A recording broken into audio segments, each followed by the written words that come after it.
Okay, this is now the 5 minute tarot for the 17th of July 2017. And today, I'm calling it the 5 minute tarot, but it's not directly about the tarot or a card or how to read, but it's more general. Although I've got something specific to tell you in a couple of minutes. And I'm kind of thinking this through as I speak it. And I have a general idea of the direction in which I want to go, but it's not that thought out. So a couple of things. One is that somebody left a comment a few days ago on a YouTube video, and he wanted to know, is the tarot evil, or is what the tarot involves, is it all psychological? And I didn't reply. Well, I will reply to that, but it's more like when we're doing a reading, what's actually going on, what's happening, and what are we dealing with, and can we control what comes up, or can we control our future, or are we on the receiving end and sometimes there's nothing you can do about it? Questions like that. And I think it can be useful for readers to have an idea about what their starting point is, what their position is with regard to the tarot. Partly because Phil in Australia wanted to know, or he had a question along the lines of, let's say you have a reading and it doesn't work out, and you have another reading and then it begins to work out, but the first reading begins to work out. So does that mean that the first one was right, or was it wrong? And so I'd like to consider a little bit questions like that. What's going on with the tarot reading? What are we doing? And when we tell people about the past, the present, and the future, how much of it is correct, or how much of it can be right, and how much of it is guesswork, which I don't think it really is. I think if you are guided by, or what you say is motivated by what appears in the card, then there's something extra going on when we pick the card, and we pick the card that's got the information in it that when we talk about it, it's a correct description of the person's situation. So okay, so I need to tell you, this all has to do with a neighbor who was having chemotherapy, and the course of treatment finished, and the blood tests were all good, and all the testing was good. So it's like he's fixed, he's cured, he's okay, he's back he can make a fresh start. And that may be what this video is about. Like, when you want to make a fresh start, how do you do it? So the neighbor we were talking about this and that, and I mentioned about, or it came up about, if he slips back into his old habits. No, he's clear now, but if he and he's had a few months of hospital visits and treatments and so on, so his life has been different. But if he slips back into his old life, the old way of thinking, the old way of acting, the old way of eating, the old way of living each day, then if he repeats what kind of got him into trouble in the first place, then with cause and effect, he shouldn't be surprised if the cancer comes back, because presumably, and I'm assuming that there's some kind of connection between what we do, what we think, what we believe, what we expect, how we live, actually, not how we think we live and how we pretend that we live, but how we actually do live and what happens to us. There's some kind of connection between, I mean, it's not all random and it's not chance. We contribute to some extent to what happens to us. And so if we make a change, a deliberate change in something, like to eat differently, or to exercise, or to do meditation, or to do yoga, or to do something that changes our daily habits, then we're going to get a different result or a different effect, right? Because it's cause and effect. So I was mentioning to him about it's important to not slip. Okay, if you don't slip back into your old habits, you've got a better chance of making a fresh start and continuing on a road that is more of your choosing. So I said to him, why don't you make a list? It maybe sounds like I'm always telling people what to do, and I'm honestly not. It just happens that sometimes I make suggestions, or I find something that I think is really interesting, so I share it with people and tell them, or tell the odd person, or the occasional person, but I don't go around interfering with people and telling them what to do. But with this fellow, I said to him, why don't you make a list and write down what do you actually want? Because it would be a starting point for him to have a fresh beginning and an idea in his mind of what he actually wants, instead of not really knowing what it is that you're looking for. Because people talk about the law of attraction. And so if you've got like attracts like, and that seems to be true. So if you're miserable, you tend to attract miserable people. Whereas if you're happy, you've got a better chance of bringing out happiness or seeing happiness in other people. Anyway, so I said to her, why don't you write down what you actually want, and for yourself now and into the future? So he got this piece of paper and wrote, and point number one was he wanted robust health. And that's understandable. Okay, so that's point one.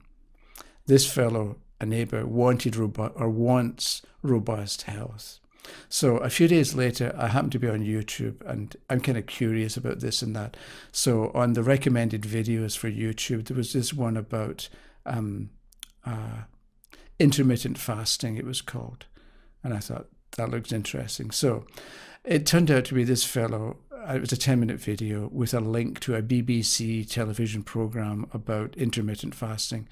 So I'll put the links to the videos down below, and you can take a look if you're interested. But it had to do with this 16 and 8 rule. So what you do is you don't eat for 16 hours, and then you have an 8-hour window where you can eat whatever it is that you want. But there's something about, if you don't eat for a long period of, or a number of hours, then the system, the body, can do repairs and create healthy cells. But if you don't eat for 11 hours, let's say you don't eat at night and you go to bed and you wake in the morning and have breakfast, when you start introducing calories into your system, they have to be dealt with. So the body slips out of repair mode and into energy mode and living mode, where cells have to divide to produce energy. I may be butchering the science of it, but that's basically what's going on. So there's value in, and there's regeneration if you do the 16-8 routine, where you don't eat for 16 hours, and it's a bit like skipping breakfast. And then you've got an 8-hour window where you can eat.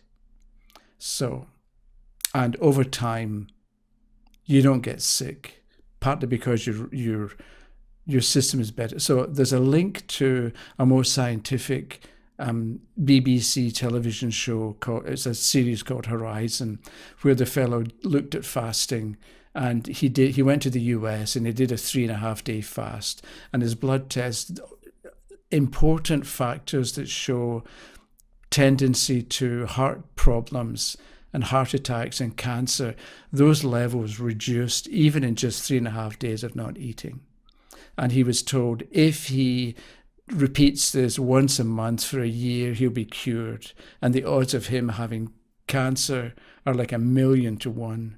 Whereas at the moment, or at the time of making the program, he was going to get cancer. All the factors were there, the numbers were there. And if he continued on with his current lifestyle and eating habits and so on, the odds are that he was going to get heart disease, heart problems, and cancer, or cancer, as people do. But if he were to do this fasting for 3.5 days or whatever, once a month, in a year, he'd be cured. And he would not get cancer. He would not get heart problems. And so there was one point that was made in this video, or in this TV show, and it struck me. You don't remember because you weren't there probably, but the Great Depression in the US in the 1930s, there was a lot of unemployment, a lot of hunger. And because they weren't jobs, there wasn't stuff to eat. So you would think that in a situation like that, where there's famine, or not famine, but where there's not much to eat, and people couldn't, eat 3 square meals a day, you would think the death rate would go up. But in fact, the life expectancy in the US, it increased during the 1930s, during the Depression. And the thing is, do you know how much the life expectancy increased? 6 years. I have to say it again, 6 years. So there's some kind of good result or good connection between not eating much or not eating as much and living longer. It doesn't go the other way around, that if you don't eat much, you die quicker. If you don't eat much, you live longer. Okay, so I happened to watch these two, one short video and then the long one, and I meet the neighbor. And if you remember the neighbor's list, number 1 was he wanted robust health.